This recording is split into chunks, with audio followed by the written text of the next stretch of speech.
You flick a switch, the light comes on, you charge your phone.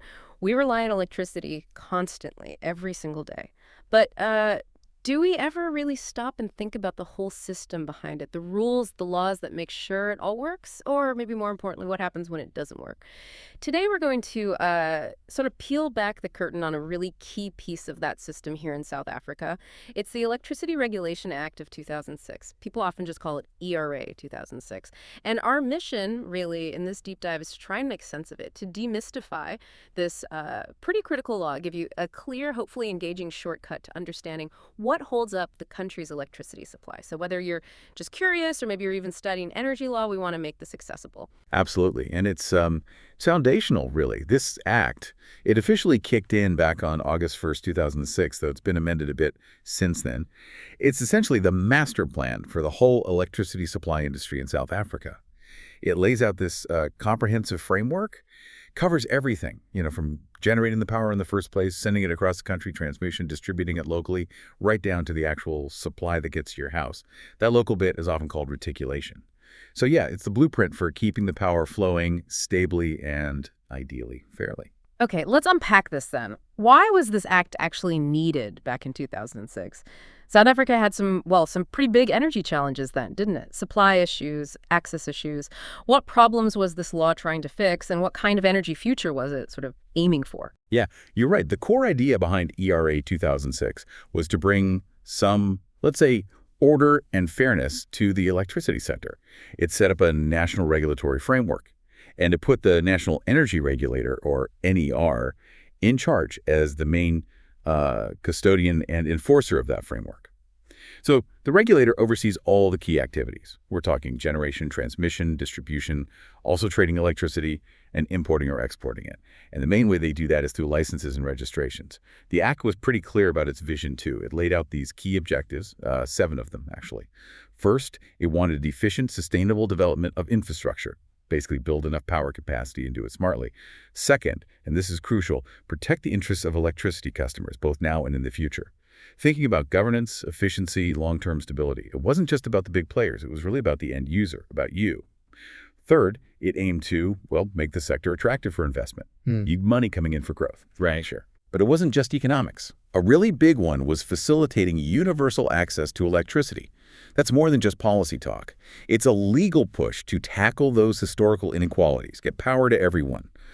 And it showed some foresight, too, promoting diverse energy sources like renewables and energy efficiency. Even back then, they saw the need to adapt.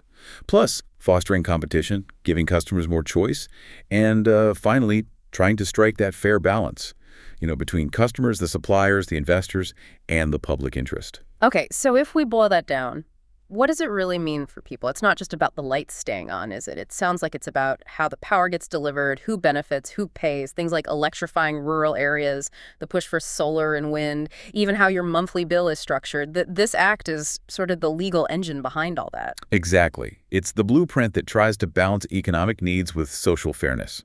It directly shapes policies and projects that affect everyone's quality of life. Right. Those are some pretty big, ambitious goals for one law. So if you've got this grand blueprint, you need someone strong to actually, make it happen, enforce it. Who's the central authority? Who's holding the reins here? That job falls squarely on the National Energy Regulator, the NER.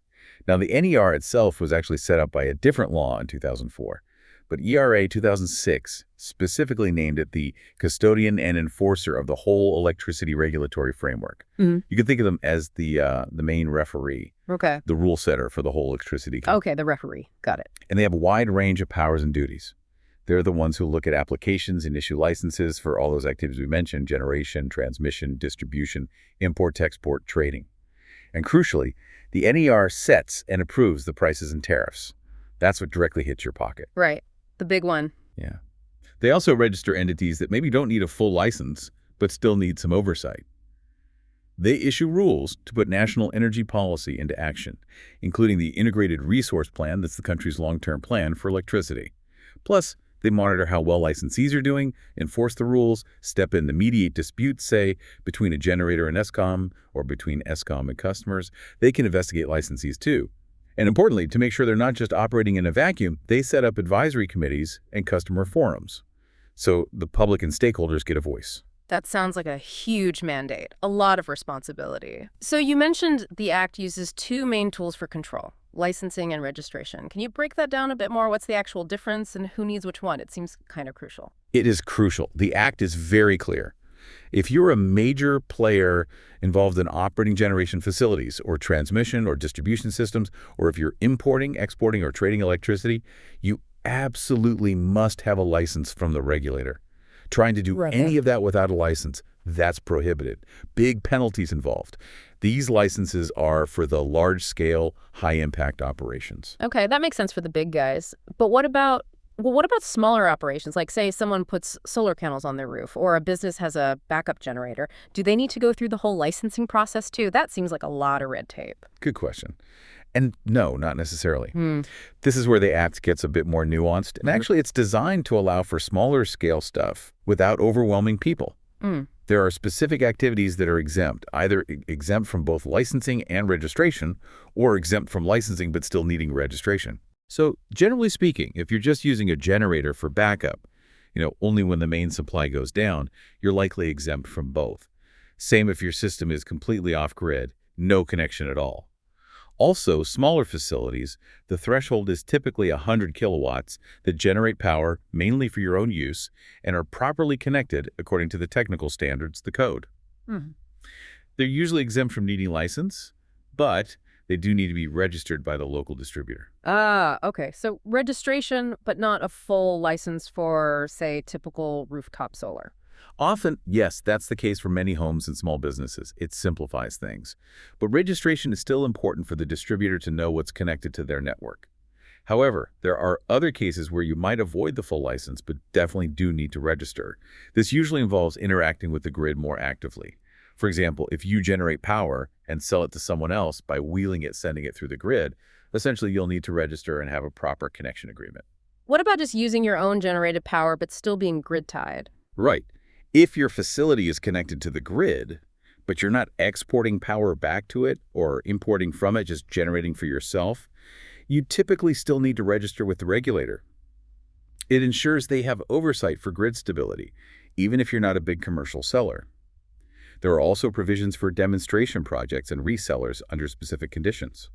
That's a really important distinction, especially now with more people looking at generating their own electricity. It clarifies who needs to jump through which hoops, basically. Huh. And for those big players who do need the full license, you mentioned it's a tough process. It is, yeah. The application requires a lot of detail, financial standing, technical capability, how you'll set tariffs, environmental compliance. And importantly, these applications usually have to be advertised publicly so people can actually object if they have valid concerns. Hmm. The regulator then has about 120 days to decide.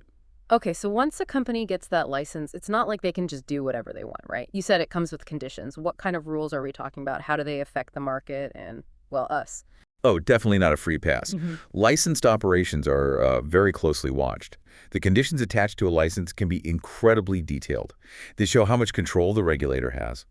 These conditions cover, well, pretty much everything. How licensees have to interact with their customers, including setting up those customer forums we mentioned, what information they absolutely must give the regulator. They also specify how long the license is valid for, usually 15 years for generation and transmission, but the regulator decides for distribution and trading. And the tariffs? Ah, yes. Crucially, the conditions dictate how prices, charges, and tariffs are set and, importantly, approved. They specify the exact method for calculating those tariffs. The regulator can also impose targets for improving performance, standards for the quality of electricity supply and service. They define the rights and duties of the licensee, like sometimes an obligation to supply electricity in a certain area. And there's a strong focus on compliance with health, safety, environmental standards, promoting energy efficiency, even requiring customer education programs. Wow, that's really granular control. It is. And underpinning all these specific conditions are some fundamental tariff principles laid out in the Act. The idea is that an efficient licensee should be able to recover its costs plus earn a, quote, reasonable return. But there should also be incentives for them to become more efficient, technically and economically. Tariffs also have to give end users decent information about what they're consuming and paying for. And very importantly, they must avoid undue discrimination between different customer groups. But didn't you mention social equity? Can they charge different groups different rates? Yes, the Act does allow for cross-subsidies for certain specific classes of customers. So one group might pay slightly more to help subsidize costs for another group, like low-income households. That reflects the social goals. But the bottom line is, a licensee cannot charge you a tariff or use some clause in an agreement that hasn't been explicitly approved by the regulator first. It really strikes me how much detail is involved here. It's like this constant balancing act, isn't it? Making sure the companies can stay in business, but also protecting the public. That's exactly it. It's a continuous, complex balancing act. And to keep that balance, the Act has teeth. There are clear processes for amending licenses if things change, or even revoking a license if a company seriously messes up. And if a licensee breaks the rules, contravenes their license conditions, the penalties can be severe. We're talking potentially up to 10% of their annual turnover, or even our $2 million per day that the contravention continues, whichever amount is higher. 2 million a day. Okay, so they mean business. They absolutely do. It shows how seriously these regulations are taken. Now, the act doesn't just deal with the big national picture, does it? It seems like it drills right down to the local level, to municipalities, and how that impacts our daily service. How does it handle that local delivery and protect consumers there? That's a really vital part of it, yes. Especially for how electricity actually gets into our homes and businesses. The Act specifically lays out duties for municipalities when it comes to reticulation, that local distribution network. Municipalities have to follow the technical and operational standards set by the regulator. They need to make sure their electricity plans fit into their overall town planning, their integrated development plans, and they have a duty to progressively ensure everyone gets access to at least basic reticulation services. They need to invest appropriately to make that happen. And what about the cost for basic services? Well, the Act actually tasks municipalities with providing these basic services either free of charge or at a minimum cost to certain types of end users, usually vulnerable households. Of course, that's within their available resources, but the mandate is there. They also have to make sure the service is sustainable, report on how they're doing, and importantly for transparency, keep separate financial accounts for their electricity business. You need to see where the money is going. Accountability. Makes sense. Are there other specific protections for consumers in the Act? Yes, several important ones. For instance, there's a really significant clause about liability. If damage or injury is caused by electricity from a licensed system, the law deems it to have been caused by the licensee's negligence. Deems it. So it's assumed to be their fault. Essentially, yes. Unless the licensee can provide credible evidence proving they weren't negligent, it shifts the burden of proof quite dramatically, offering more protection to the public if something goes wrong. That's huge. It is. Another provision allows the state to expropriate land if needed for essential electricity infrastructure, but only as a last resort if it can't be bought through agreement, and only if it's clearly in the national interest. It stops vital projects getting completely blocked.